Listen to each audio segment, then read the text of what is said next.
Gloire à Jésus-Christ. Shalom à toi, bien-aimé. Que la grâce et la faveur du Seigneur soient sur ta vie en ce jour dans le nom de Jésus-Christ. Je suis encore content de me retrouver devant toi pour partager le pain du jour, le pain qui donne la vie éternelle, la parole du Seigneur. Merci donc d'être connecté à moi. Merci de me suivre tous les jours.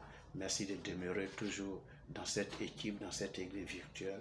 Et aussi longtemps que tu le feras, le Seigneur te bénira au nom de Jésus-Christ. Le pain que nous avons aujourd'hui au menu est tiré de l'évangile de Jean, l'apôtre Jean, l'évangile de Saint Jean, en son chapitre 11. Et on va vraiment lire du verset 1 au verset 44. C'est une longue lecture, donc je ne vais pas la lire maintenant, mais je vais vous donner un peu l'histoire de ce texte-là. Il est question ici de Lazare. Lazare, le frère de Marthe et de Marie, des personnes que Jésus aime bien. La Bible dit qu'il est tombé malade et Marthe et sa sœur Marie ont envoyé un message à Jésus pour dire que celui que tu aimes là, il est malade. Et Jésus a mis du temps, il a mis 2 jours avant d'aller. Mais avant d'aller, il a révélé quelque chose à ses disciples.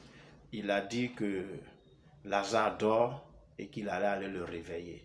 Et les disciples ont compris, ont pensé que non, c'était le sommeil naturel. Ils ont dit, bah, s'il dort, ce n'est pas la peine, puisque forcément, il va être guéri du sommeil, il va se réveiller sans problème. Amen. Et Jésus va leur dire ouvertement, non, en réalité, Lazare est mort. Amen. Mais donc, allons là-bas. C'était en Judée, il devait partir. Et 4 jours après, Jésus arrive maintenant et dans le village où se trouvent ses amis, ceux qu'il aime, Lazare, Marthe et Marie.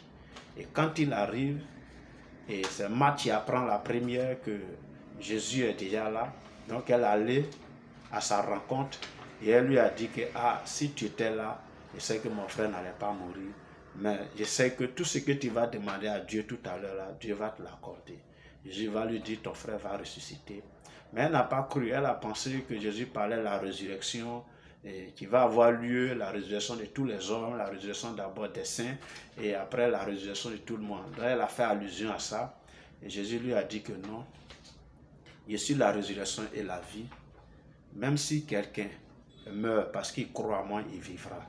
Amen. Et elle a couru, aller dire ça à sa sœur Marie que le maître est là. Donc Marie est venue. Et comme il y avait plein de juifs, plein de juifs présents, c'est venu les consoler, venu pleurer avec eux la mort de leur frère. Donc quand elle est sortie précipitamment, les autres l'ont suivie, ils se sont dit qu'elle allait au cimetière, au sépulcre pour aller pleurer encore. Donc ils l'ont suivie et ils arrivent ensemble donc là où Jésus était. Alléluia. Et Jésus va leur demander de le conduire donc au sépulcre. Ils sont arrivés au sépulcre. Et au sépulcre, il va demander qu'on ôte la pierre. Et il a crié, Lazare sort. Et Lazare est sorti, dit la Bible. Alléluia. Donc voici de façon succincte l'histoire qui est racontée dans ce livre de Jean 11, du verset 1 au verset 44. On va tirer quelques leçons de ce passage-là. D'abord, la Bible précise que Jésus aime Lazare et ses 2 sœurs, c'est-à-dire Marthe et Marie. Alléluia.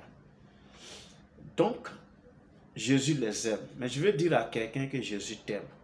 Jésus t'aime, premièrement, parce que tu as ouvert son cœur à lui et que tu es devenu son enfant, tu es devenu son disciple, tu es devenu quelqu'un qui croit en lui, tu es devenu un enfant de Dieu, alors il t'aime pour cela. Donc, il faut que tu le saches. Jésus t'aime. Amen. Deuxièmement, c'est que toi, peut-être, tu n'as pas encore donné ta vie à Jésus, tu n'as pas encore ouvert ton cœur à Jésus. Je vais te dire que Jésus t'aime également. Il t'aime, c'est pourquoi il a payé le prix de ton rachat à la croix.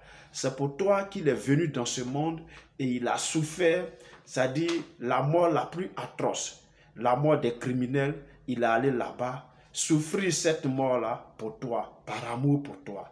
Parce que Dieu t'a tellement aimé qu'il a donné son Fils unique, afin que si tu crois en lui, alors tu ne périras pas, mais tu hériteras la vie éternelle. Donc ce que nous devons savoir, c'est que Jésus nous aime. Amen. Et deuxièmement, Jésus sait toutes choses. Tout ce qui se passe dans nos vies, là, Jésus connaît ça. Parce que quand Lazare est tombé malade et que Lazare est mort, il savait que Lazare est mort, que ça faisait 4 jours. Si vous lisez bien le texte, il a dit à ses disciples, non, il est mort. Il est mort. Personne ne lui a dit que Lazare est mort, mais Jésus sait que Lazare est mort. Donc Jésus sait quel est le problème qui prévaut dans ta vie. Jésus sait quelle est la situation que tu traverses. Jésus sait quelles sont les difficultés auxquelles tu es affronté. Quels sont les challenges, les défis que tu dois relever. Jésus sait toutes ces choses-là. Amen. Ne pense pas qu'il ne le sait pas. Il est Dieu, donc il voit tout, il sait tout, il connaît tout. Jésus sait cela. Jésus voit donc tes difficultés. Jésus voit tes peines. Jésus voit ta souffrance. Jésus voit tes pleurs. Ne t'inquiète pas. Amen. Jésus, troisième leçon, c'est Jésus est la résurrection et la vie. Ça veut dire quoi? Vous savez, dans la vie, là, on peut souffrir, mais le summum de la souffrance, c'est-à-dire ce que l'homme craint plus là, qui ne lui arrive, c'est la mort. Amen. C'est-à-dire, quand quelqu'un n'a pas peur de la mort, là, bon, il n'a plus peur. Parce que tu n'as pas peur de tomber sur des bandits qui vont t'agresser, qui vont te poignarder. Tu n'as pas peur même de faire un accident. Parce que la mort, vraiment, est le summum des difficultés qu'un homme peut avoir sur la terre, la souffrance. Amen. Jésus dit, il est la résurrection et la vie. C'est lui qui donne la vie, c'est lui qui ressuscite les morts. Alléluia. Ça veut dire quoi? Il est le Dieu de miracles. Amen, amen. Il est le Dieu de miracles. S'il peut ressusciter la mort, c'est quelqu'un est mort et puis il peut lui donner la vie. Quel est le problème dans ta vie qu'il ne peut pas résoudre? Alléluia. Qu'est-ce qui est mort dans ta vie que Jésus ne peut pas ressusciter? Quelle est cette maladie qui a détruit tes organes biologiques au point que tes organes, certains organes sont morts en toi? Jésus est capable de donner vie à cela. Qu'est-ce qui est un problème dans ta vie? Tes entrailles, la stérilité a tué tes semences. Jésus est capable de donner la vie à tes semences. Alléluia. Parce qu'il est la résurrection et la vie. C'est lui qui communique la vie. C'est lui qui amène ce qui est mort à la vie. Il est le Dieu de miracles. Alléluia. Et c'est ce Dieu de miracles-là que je veux que tu retiennes. Amen. Il sait toutes choses. Il sait ce qui se passe dans ta vie. Mais seulement, il peut opérer le miracle. Il peut transformer ta situation en un clin d'œil. Alléluia. Donc Jésus arrive et ils vont au cimetière. Il dit, ôtez la pierre. Alléluia. Il dit, ôtez la pierre. Pour qu'il y ait le miracle dans ta vie, il faut que la pierre soit ôtée, bien-aimé. Oui, parce que aussi longtemps que la pierre serait devant le sépulcre de Lazare, Lazare ne pouvait pas sortir. Donc la pierre ici est un obstacle, est une entrave, est une obstruction à ta bénédiction, à ton miracle, à ta délivrance. Alléluia. Et donc, la pierre ici peut être le péché dans lequel tu vis actuellement. Ce péché-là empêche le miracle de se produire dans ta vie. Alléluia. Ce péché-là fait que Dieu ne peut pas intervenir. Et la Bible dit que la main de Dieu n'est pas trop courte pour sauver. Nous sommes trop durs pour entendre nos cris. Mais ce sont nos péchés qui dressent un mur entre Dieu et nous et qui créent un fossé entre Dieu et nous. Et Dieu ne peut pas intervenir dans nos vies. Donc, le péché dans lequel tu es, le péché d'impudicité, d'immoralité, de vol, d'escroquerie, de mensonge, quel que soit le péché dans lequel tu es, ce péché-là constitue, bien aimé, l'obstacle au miracle dans ta vie, l'obstacle qui empêche Jésus d'opérer le miracle dans ta vie. Il faut que cette pierre-là soit ôtée au nom de Jésus de Nazareth et tu verras donc la main de Dieu agir dans ta vie parce qu'il est le Dieu de miracles. Alléluia. L'obstacle peut être aussi l'incrédulité que tu manifestes en toi. C'est-à-dire la situation que tu vis, c'est-à-dire les difficultés que tu traverses, le désert dans lequel tu es actuellement te donne de ne plus croire que Dieu est capable de faire quelque chose. Or, la Bible dit, en Dieu, rien n'était possible. Il est le Dieu de miracles. C'est Dieu qui a permis à des femmes ménopausées, comme Élisabeth, comme Sarah, à concevoir. C'est Dieu qui a permis à une vierge qui n'a point connu don de concevoir. Dieu est capable. C'est Dieu Jésus qui a marché sur l'eau. Il a bravé les lois de la nature que lui-même il a donné. Il est au-dessus de tout. Dieu est capable. Mais ce qui t'empêche, ce qui est l'obstacle au miracle dans ta vie, bien-aimé, ce que je vais te dire ici, c'est ton incrédulité. Alléluia. Peut-être que toi, tu n'as pas de souci avec le péché, mais l'incrédulité, c'est le manque de foi, le doute, fait que ouais, Dieu ne peut pas intervenir dans ta vie parce que celui qui s'approche de Dieu doit croire que Dieu existe et il est le rémunérateur de la foi. Alléluia. Amen.